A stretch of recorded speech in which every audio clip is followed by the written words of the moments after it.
NEET UG का result जो है वो आ चुका है और ऑल इंडिया से कई बच्चों ने टॉप किया है, तो कई बच्चे निराश भी हुए हैं। लेकिन अभी हम मौजूद हैं छत्तीसगढ़ की एक बेटी चारवी अग्रवाल के यहाँ। उन्होंने ऑल इंडिया रैंक 136 लाया है, यानी 136। ऑल इंडिया की बात हम कर रहे हैं और उसके साथ साथ वो स्टेट टॉपर भी बनी है। अभी हम उनके घर पे मौजूद है, आप देख सकते हैं मेरे साथ चारवी अग्रवाल भी मौजूद है, उनकी माता जी भी मौजूद है, दोनों ही यहाँ पर हैं। हम चारवी अग्रवाल से सीधे बातचीत करेंगे। पहले तो आपको बहुत बहुत बधाई देते हैं कि आपने इतना बड़ा जो अचीवमेंट हासिल किया है। कितना मुश्किल होता है इतना बड़ा अचीवमेंट हासिल करना, और क्या कुछ आपकी खास स्ट्रेटजीज रही हैं? देखिए 2 साल की जर्नी डिफ़िकल्ट तो थी ऑफ कोर्स, बहुत अप्स एंड डाउन्स आते हैं, बहुत बार मतलब ऐसा डीमोटिवेटेड भी फील होता है, पर लेकिन ठीक है, आगे बढ़ते रहे, करते रहे मेहनत, सबका सपोर्ट था, फैमिली का, फ्रेंड्स का, तो फिर हो गया।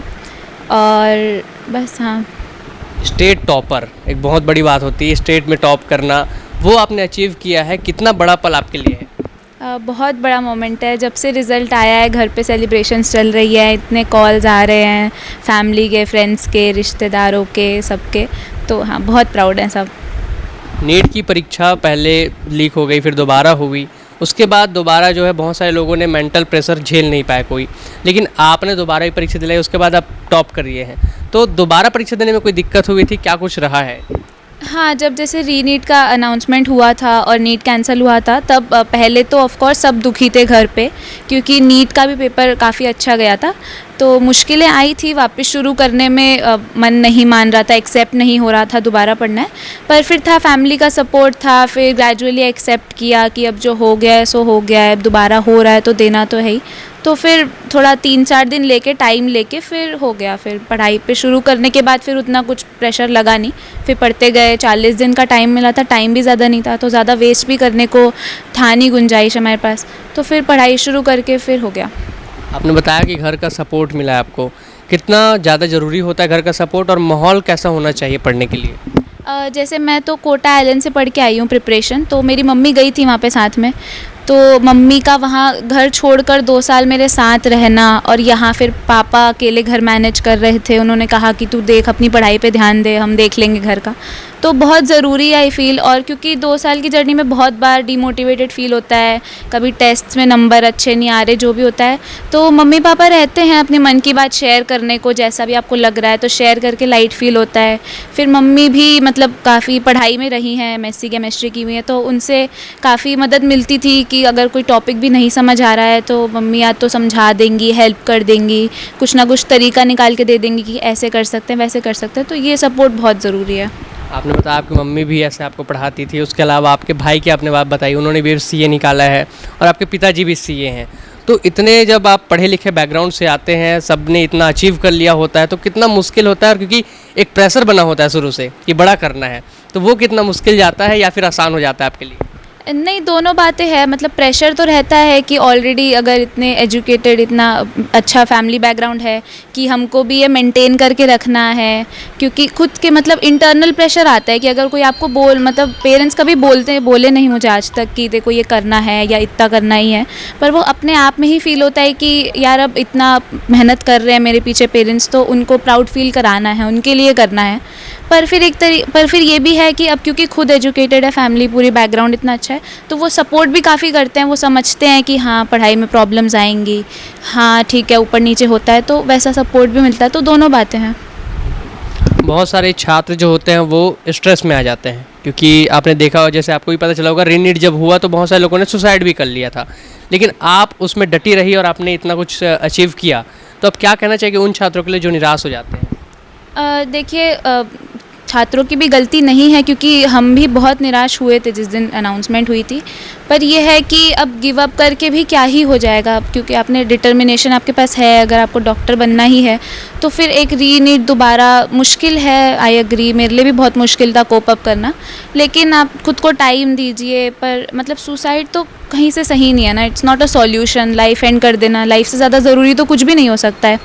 तो मुझे लगता है कि किसी को मतलब इमोशनली सब लोग अलग होते हैं, किसी को बहुत हर्ट होता है, कोई जो है जल्दी संभल जाता है, तो जितना टाइम लग रहा है आप लीजिए, थोड़ा 2-4 दिन एक्स्ट्रा और ले लीजिए, पर ठीक है एक कंक्लूजन पे आइए, तो ये ज़रूरी है। और फिर फैमिली सपोर्ट की वजह से भी बहुत फ़र्क पड़ता है। आपकी उम्र के जो बच्चे होते हैं अक्सर मैं देखा गया है कि फ़ोन चलाते हैं, डिस्ट्रैक्ट हो जाते हैं थोड़ा सा, क्योंकि सोशल मीडिया एक ऐसा बन गया है कि सब डिस्ट्रैक्ट हो रहे हैं। आपके लिए वो कैसा रहा है? क्या आप भी सोशल मीडिया पे थी, और अगर नहीं थी तो फिर आपने कैसे उस चीज़ से अपने आप को हटाया? नहीं, एक्चुअली इंस्टाग्राम तो मैंने डिलीट कर दिया था, उसमें मैं बिल्कुल एक्टिव नहीं थी 2 साल। पर मेरे पास फ़ोन था ऑफ कोर्स, उसमें मेरे पास यूट्यूब था, और ऐसा था मतलब यूट्यूब मैं यूज़ करती थी, मैंने ऐसा पूरा कंप्लीटली गिव अप नहीं किया था फ़ोन कभी भी। पर ऐसा था कि टाइम थोड़ा लिमिट कर लिया था मैंने कि दिन का इतना ही यूज़ करना है, और सिर्फ रिफ़्रेश होने के लिए, थोड़ा मूड एंटरटेनमेंट के लिए, मूड लाइट करने के लिए, पढ़ाई के प्रेशर से खुद को डिस्ट्रैक्ट करने के लिए यूज़ करती थी। तो मतलब मुझे लगता है कि बिल्कुल छोड़ देने में भी ऐसा मतलब ज़रूरी नहीं है कि आप बिल्कुल सब चीज़ गिव अप करके सिर्फ पढ़ाई पे फोकस कीजिए। बैलेंस बहुत ज़रूरी है कि क्योंकि सिर्फ पढ़ाई करने से भी फिर दिमाग बहुत सैचुरेट हो जाता है, तो उससे बाहर निकलने के लिए हॉबीज़ फॉलो करना, या फिर थोड़ा सोशल मीडिया भी जब तक लिमिट में यूज़ करें तब तक सही है। और दूसरी बात, सोशल मीडिया पे एजुकेशन रिलेटेड कंटेंट भी आजकल बहुत है, तो उससे भी बहुत हेल्प मिलती थी। आपने अभी कौन से कॉलेज के लिए सोचा है, और कैसे डॉक्टर आप बनना चाहते हैं, लोगों की सेवा करना चाहते हैं? क्या आपकी जो ख्वाहिशें हैं वो? मेरी प्रेफरेंस तो अभी एम्स ऋषिकेश की है, और स्पेशलिटी में मैं कार्डियोलॉजिस्ट या न्यूरोलॉजिस्ट में से कुछ प्रेफर करूँगी। आखिरी सवाल कि जो बच्चे आपकी तरह अचीवमेंट पाना चाहते हैं, आपकी तरह जो पढ़ना चाहते हैं, वो क्या कुछ कर सकते हैं अपने लाइफ में? क्या रूटीन अपना सकते हैं, और फिर उनको क्या क्या चीज़ों का ध्यान रखना चाहिए? मैं पहली बात तो मेनली तो ये है कि आप अपनी हेल्थ को प्रायोरिटाइज़ कीजिए। पढ़ाई पे इतना मत खो जाइए कि आपकी हेल्थ मतलब टाइम से खाना और सफिशिएंट स्लीप 7 to 8 आवर्स की, क्योंकि वो बहुत ज़रूरी है आपके ब्रेन को काम रखने के लिए, एक्टिव रखने के लिए, एफिशिएंटली पढ़ाई करने के लिए, ताकि आप अगर थोड़ा कम घंटों में भी बहुत मैक्सिमम आउटपुट निकाल पाएँ। और दूसरा मैं ये बोलूँगी कि बैलेंस बहुत ज़रूरी है। ऐसा नहीं है कि पढ़ाई करनी है तो फिर आप मतलब थोड़ा एंटरटेनमेंट बंद कर दिए बिल्कुल भी। तो फैमिली के साथ, जैसे मैं तो यूजुअली जैसे हमारे मंथली टेस्ट होते थे, तो मैं जिस दिन टेस्ट होता था उस दिन मैं शाम को बाहर फैमिली के मम्मी के साथ आउटिंग पे जा रही हूँ, या कुछ खाने जा रहे हैं, या ऐसी थोड़ा टहलने जा रहे हैं, थोड़ा माइंड फ्रेश हो जाए इसलिए। और बाकी फ़ोन भी अगर लिमिटेड यूज़ कर रहे हैं तो कोई प्रॉब्लम नहीं लगी मुझे ज़्यादा। तो वही है, बैलेंस बनाना बहुत ज़रूरी है। हॉबीज़ भी परस्यू कर सकते हैं फ्री टाइम में, कि आप पढ़ाई के बीच में ब्रेक ले रहे हैं तो उसमें कुछ अच्छा ड्राइंग, पेंटिंग, जो भी जिसको भी जो शौक़ हो वो कर लें। तो बैलेंस बहुत ज़रूरी है। तो अभी आपने सुना चारवी को, लेकिन अगर चारवी ने इतना कुछ अचीव किया है तो उनकी जो माता जी हैं उनसे बात करना भी हमारा बनता है। आपको मैं थोड़ा सा रिक्वेस्ट करूँगा, आप पास आ जाएंगे, क्योंकि अब जो आप वही व्यक्ति हैं जिन्होंने इनको जन्म दिया है और इतने बड़े अचीवमेंट उन्होंने हासिल किया। उसके साथ साथ हमें पता चला अभी जैसे कि आप उनके साथ भी रही, उनको सपोर्ट भी आप करती रही, तो कितना कुछ खास आपके लिए मोमेंट तो पता ही है हमें खास है, लेकिन कितना खास आपको लगता है? जी, मेरे लिए तो ये ड्रीम कम्स ट्रू जैसा ही है, क्योंकि मैंने बहुत सालों से सोचा था कि अपनी बेटी को अगर ये कर पाई तो डॉक्टर बनाना है। मेरा ये था कि अगर इसका इंटरेस्ट रहा तो। पर जब मैंने इसको देखा अर्ली 6, 7, 8 में, तो इसका इंटरेस्ट साइंस में बहुत था और बहुत अच्छा करती थी। फिर मैंने इसे डिस्कस किया 9th में, बेटा क्या करना चाहोगी? तो इसको भी लगा कि मम्मी कुछ ऐसा करना है जो बहुत रिस्पेक्टफुल जॉब हो। तो मैंने बताया, तो डॉक्टर इसको भी इंटरेस्ट था, तो बोला हाँ मुझे डॉक्टर बनना है, और फैमिली बैकग्राउंड से कुछ थोड़ा अलग करना है। पापा जैसे सीए हैं तो बोले नहीं करना, फैमिली में कजन सब इंजीनियरिंग में है तो बोले नहीं, मुझे कुछ अलग जो घर में कोई ना किया हो, थोड़ा चैलेंजिंग करना ही चाहती थी। तो फिर हमने ये डिसाइड किया चलो मेडिकल फील्ड बहुत अच्छी है, तो फिर हमने इस तरह से इसको फिर मेडिकल के लिए तैयार किया।